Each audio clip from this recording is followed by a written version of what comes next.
Okay, welcome back to Majora's Mask. In the last part, we got all the last stray fairies in Stone Tower. In this part, we're going to go through the boss door and fight the boss. Now, something really interesting about this room. You gotta jump down that pit to get to the boss fight, but if you pay attention, this is where we fought the Garo Master, so we're actually jumping down into wherever the Garo Master jumped up from. So let's head down.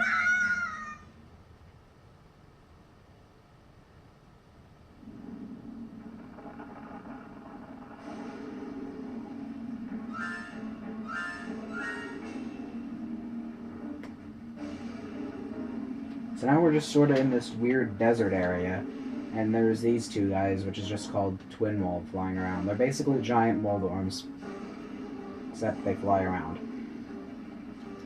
So, this is where the giant... What you could do here, actually, before I mention that, is you could just fight them with the light arrows by shooting their heads and their tails. That's not a good idea. What you should do instead is this is where the Giant's Mask can be used. So pull that out and put it on.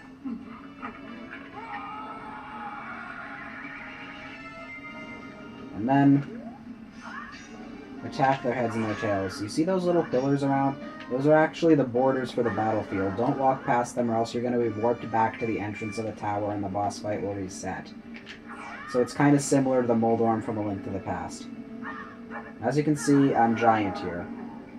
Well, really, it feels more like now I'm average size and I was just tiny before, but oh well. It's N64, it's a pretty cool idea. Since this form usually takes up magic, though. So yeah, if you didn't get the Chateau Romani, it's kind of hard to use. But we did, so we can just stay in this indefinitely. Basically, in the N64 version here, you slash at their heads and their tails until they die. That's it. But this fight was drastically changed in the 3DS version, so when I'm just mindlessly slashing at these guys in this version, I think I'll talk about how they worked in that one. In the 3DS version, there was one red Mold Orm and one blue one instead of just being these two. So what you had to do instead of just slash at them was... First you had to shoot all the eyes on the blue one with your light arrows, then it would die. And then the Giant's Mask would appear in here instead of when we fought Igor for the second time. And then you'd get the Giant's Mask, you'd put it on, and you'd fight the second Twin Mold by just punching at it. You didn't use your sword in Giant's form in that game, you just punched at things. So you punched at the other one until it fell over, and then you sort of just swung it around like Mario with Bowser's tail and threw it into these pillars everywhere to damage it. Or rather, I think that's what made its glowy eye appear. But whatever. Not playing that version, but that's how it works in that one. It's a lot more complicated, and I consider it a bit of a better fight, but it's actually pretty hard because Giant Link's punches have a really weird hitbox in that version, if I remember right. Basically, if you're playing the good old N64 version, just slash at their heads and their tails. The rest of them are invincible, though. Spin attacks work really well when they start to coil around you, so use those. That's the last hit on number 2. Pretty simple boss in the N64 version, kinda more challenging and different in the 3DS one.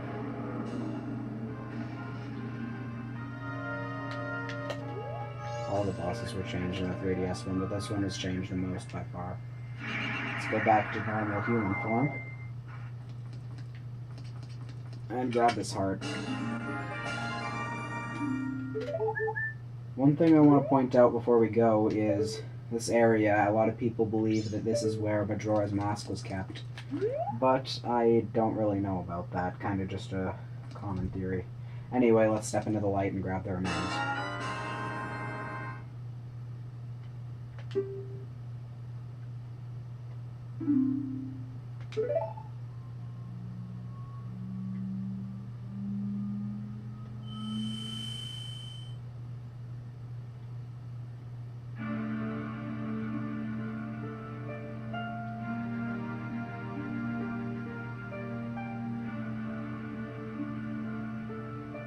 I'm just going to be quiet for the last cutscene.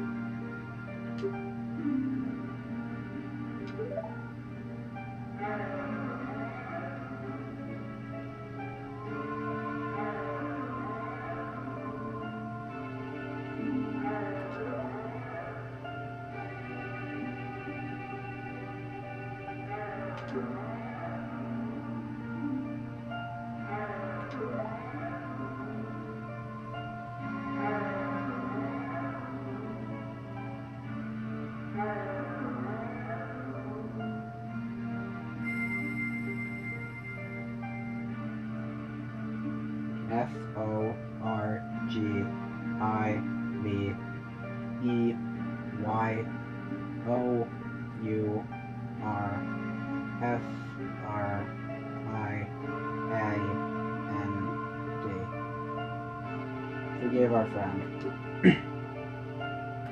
That's actually the second most famous line of Majora's Mask, is forgive our friend. But the first, of course, is you've met with a terrible fate.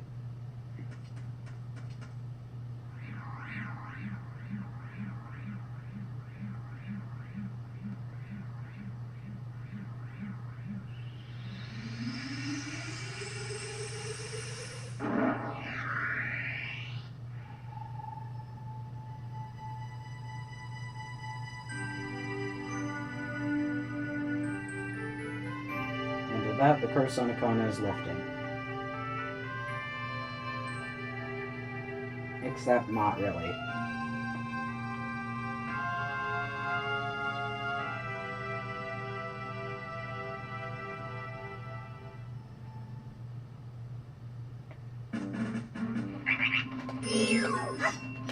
Okay, whoa.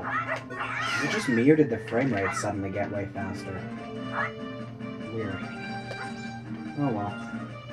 So basically, all that changes with this area is the Gibdos are now gone and Pamela's father is cured, even if you didn't cure him in this 3-day cycle. But the Gibdos are still in the well, the ghost of the king is still in the castle, Sharp is still up in that cave over there, everything else is completely the same. Anyway, this is the fairy spring, so let's head in and return the fairies.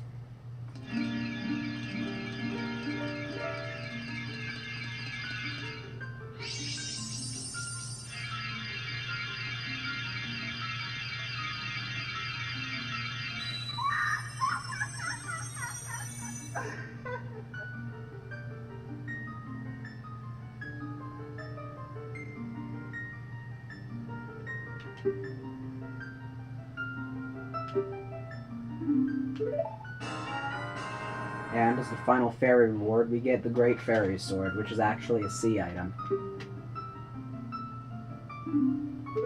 This is the most powerful of all blades. Ooh.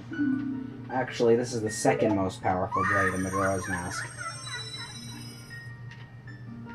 You'll notice, if any of you have played this game before, you probably know what the first one is, and it's not technically an equipable sword, but it's really the strongest blade in the game, I guess you could say. If you can't tell, this is just the Big Goron sword of this game, except it looks a lot cooler. It's like all rainbowy and stuff. But it's a C button item, so you can't equip it to the B button. Because this game has no equipment screen like Ocarina of Time.